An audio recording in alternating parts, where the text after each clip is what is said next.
मैं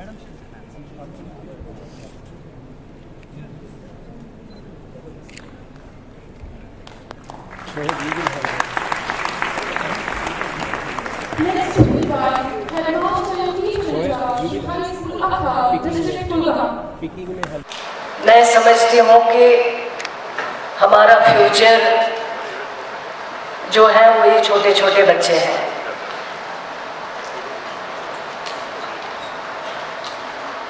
इस वक्त जब हम देखते हैं बहुत चेंज आए हैं।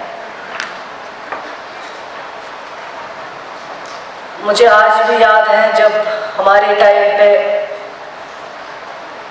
हम एजुकेशन हासिल करते थे तो कितनी मुश्किलों का सामना करना पड़ता था। उन खामियों को हमें देखना पड़ेगा। कहीं पे हमारे स्कूल्स ऐसे पड़े हैं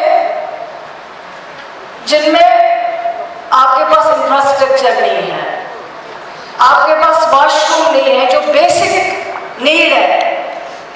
हमारे खुद के जो स्टाफ है वहाँ पे, टीचर्स, प्रोफेसर्स, उनको मुश्किल होता है और बच्चों की तो बात है ही नहीं।